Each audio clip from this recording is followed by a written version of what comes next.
Samahan niyo ako rito, ikutin natin 'tong, lugar na 'to. Kasi may ano rito, maraming mabibili sa mga lugar 'to, mga pang-decoration, mga t-shirt, iba-iba mga ano, mabibili niyo rito. Yan, ikutin natin para malaman natin kung ano mga meron. Siyempre may mga pagkain din dito, mga tinitindang pagkain. At yung ibang mga palaruan ng mga bata. Ayan, ang daming nanonood, di ba? Daming mga nakatayo dyan. Ito, may mga nag-hula hoop pa. Kasi mix siya ng Mexican, hula hoop din galing din yan eh. Nakikita niyo yan, mga lalaki pa yung nag-hula hoop po. Oh, di ba? Nakakatawa. Ayan, mga bata rin, no? Di ba? Ang masaya. Nasa ano to, oval, malapit lang sa bahay namin, sa baba lang. Yan dito mostly ano ginaganap yung mga rugby ng mga bata. Rugby, cricket, yan, soccer dito ginaganap siya kasi malapad tong oval na to eh. Pero ngayon Gypsy Festival kaya ayan nandito rin ginaganap yung ano na yan, mga ibang mga festival. Yan mga damit, ibang gaganda ng mga damit to. Kalain natin to para makita natin. Yan, mayroon dyan mga kwintas-kwintas, mga pulseras, gawa ng Mexican. Tapos sa mga kabilang side nun, marami rin dito mga manghuhula. Uso rin pala dito sa kanila yung mga pag magpapahula ka, nasa mga sasakyan. Yan fish painting guys, $5-10 lang no. Kaya marami rin pong pili niya sa mga fish painting yung mga bata. Madali naman siyang tanggalin kasi ano lang naman nasa mukha lang pag naligo ka, maghilamos tanggal na yan.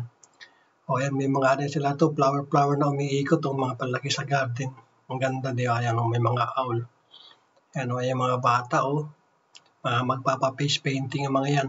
Nakapila sila. Kabilang side nandito naman yung ayan, shoot. Pwede ka mag-shoot na yung mga palaruan yan. Tapos doon sa dulo, mayroong doon, parang padulasan. Padulasan ba o yung inaakyat? Yung inaakyat na yung may makukuha kang prize pero kailangan mo muna magbayad. Ayan, tama. Ano nga ito guys? Yung testing ladder guys. Akyatin mo siya, twisting. Kasi umiikot yan eh. Kailangan magaling ka manimbang dyan, twisting ladders. Tapos may prize dun sa taas pag nakarating sa pinakataas. O di ba, magbabayad ka lang ng ng pinakabayad na dyan. Ewan ko magkano ba? $5 ba? Mga $5 ata nakalagay doon. Ayan. Ayan, $5 nga. Ayan. Mabayad ka dyan. Pag natalo ka, di ka nakaakyat, sa kanila na yung $5. Pero pag naakyat mo, malaki ang premium. Siguro sa mga 100 something ganun. Ayan, kalain natin to. Totally, ang ganda ng panahon. Di na niya naman ang araw. Sikat na sikat. Yan, yung gilid dito, yung mga puno na yan, mga kalsada na yan, French Street yan. Yan, tinan mo diba, lapad ng oval. Sa kabila side naman yan, doon naman yung mga dinosaur. Kaso lang hapon, hindi na tayo nakapasok, sayang. Kaya dito na lang tayo, sa Gypsy. Yan, ang ganda Diba ang ganda? Yan, mga pan-decoration. Kala mo sa mga yung sa mga makikita mo, diba sa mga kulam, yung mga ginagawa. Parang mga ganyan yung mga symbol.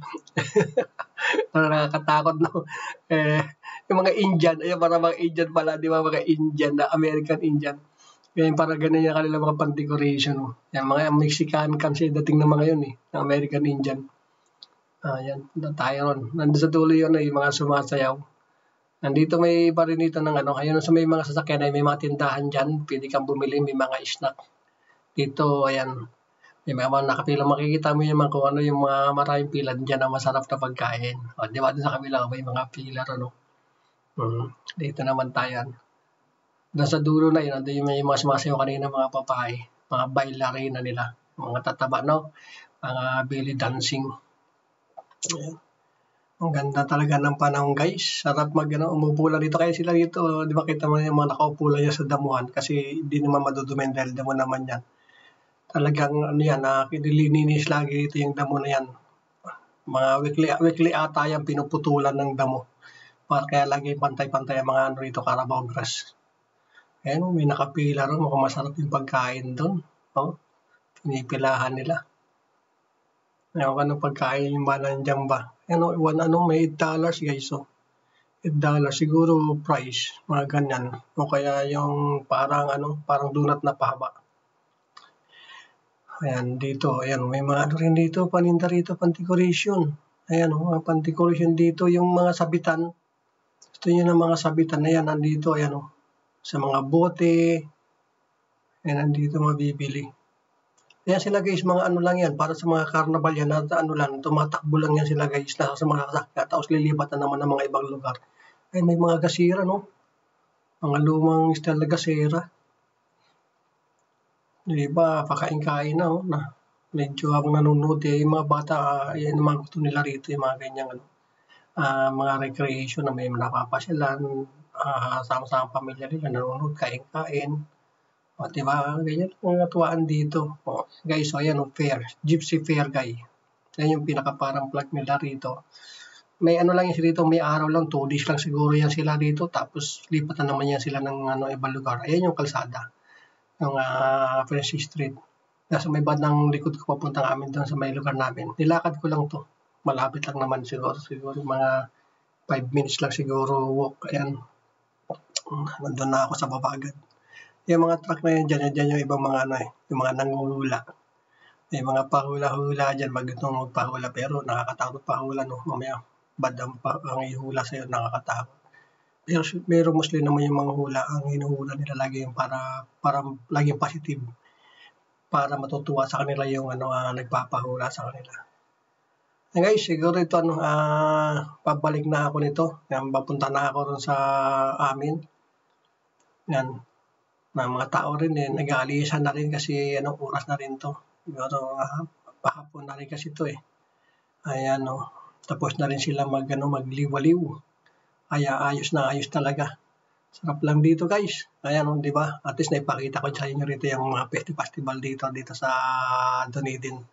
Ayan sila dito sa South Area Park. Ayan Ayan. Sarap-sarap lang. Chill-chill lang dito. Ayos na ayos lang yung ang buhay dito.